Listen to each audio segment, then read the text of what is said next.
हर हर महादेव दोस्तों, आशा करते हैं कि आप लोग कुशल मंगल होंगे और खुश होंगे। तो हम आ गए हैं फिर से महाशिव पुराण सती खंड के अगले अध्याय में।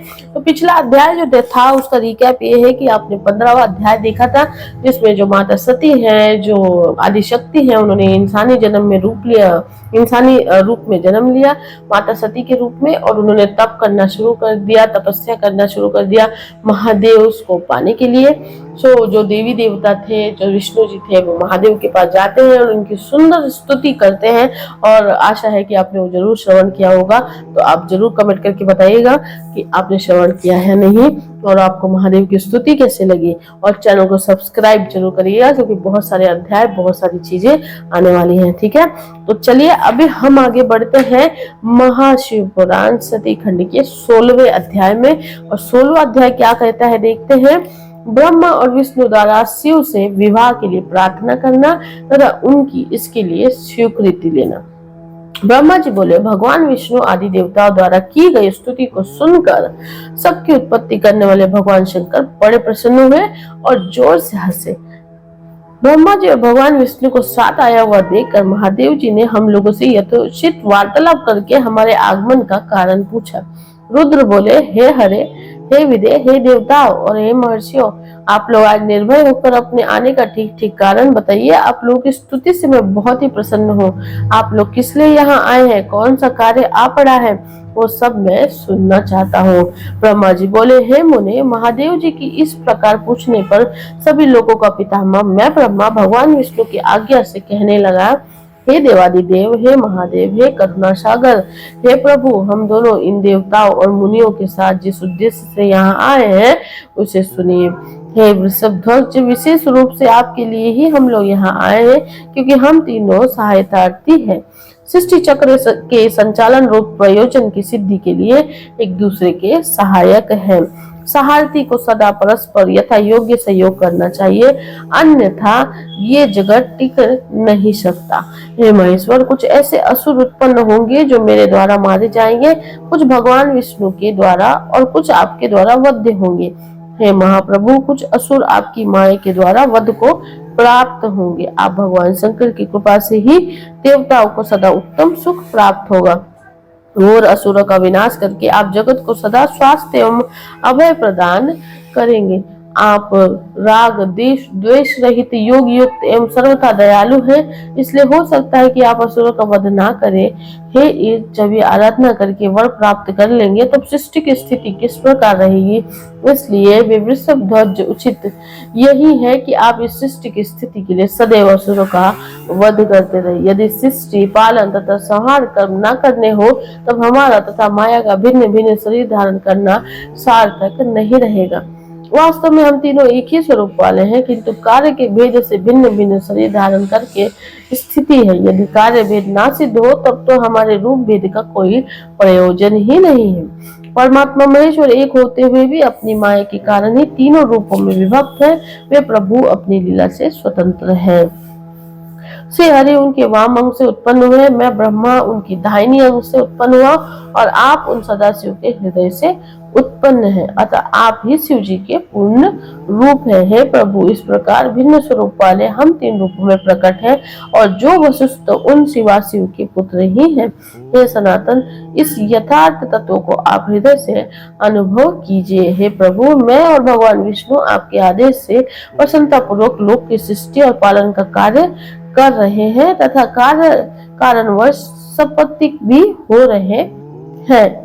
सपत्निक भी हो रहे हैं। सपत्निक मीन्स की शादी करके हम लोग गृहस्थ जीवन अपना लिए हैं और हम उसे निभा रहे हैं। अतः आप भी विश्व हित के लिए तथा देवताओं के लिए सुख के लिए एक परम सुंदरी स्त्री को पत्नी के रूप में ग्रहण करें।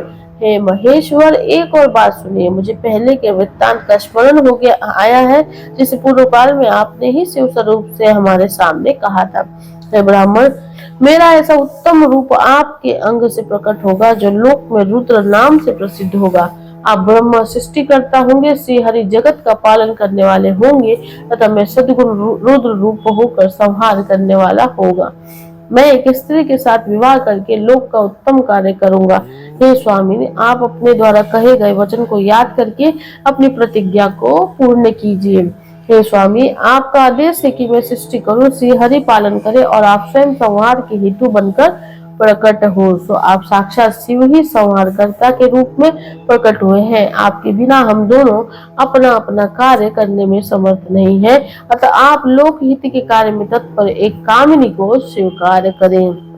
हे शंभु, जैसे लक्ष्मी भगवान विष्णु की और सावित्री मेरी सहधर्मी है, उसी प्रकार आप इस समय अपनी सहचरी कांता को ग्रहण करें। ब्रह्मा जी बोले, मेरी ये बात सुनकर मुस्कान युक्त मुखमंडल वाले वे लोकेश श्री हरि के सामने मुझसे कहने लगे।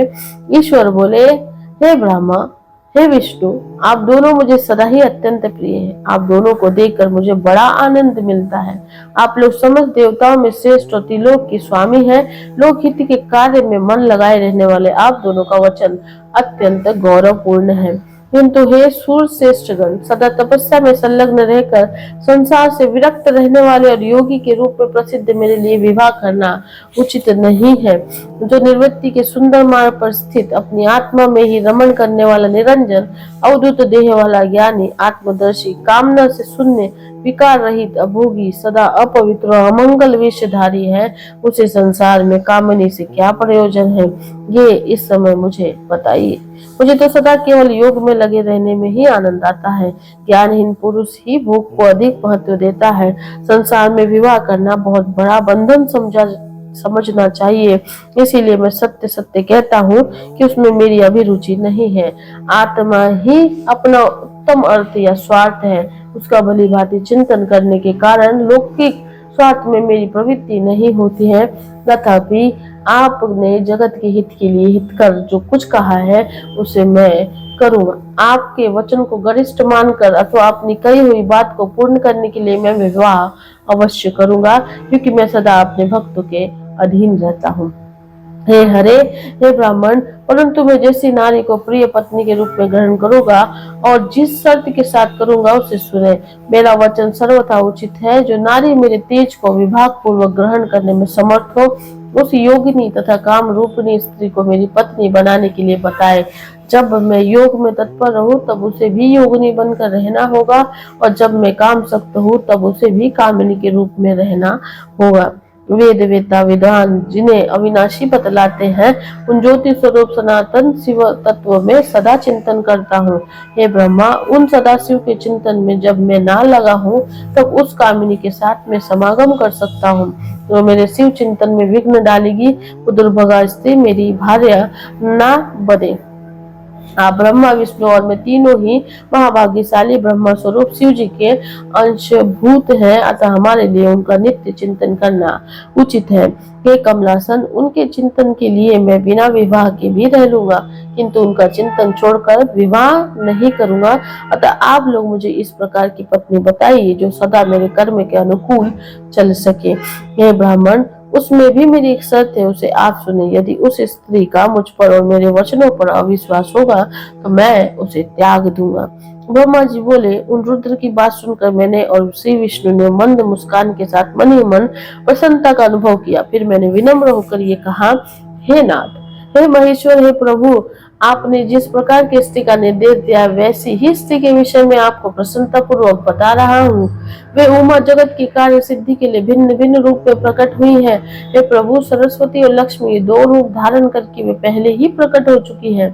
महालक्ष्मी तो विष्णु की कांता तथा सरस्वती मेरी कांता हुई है। लोकहित का कार्य करने वाली इच्छा वाली वे अब हमारे लिए तीसरा रूप धारण करने प्रकट हुई है।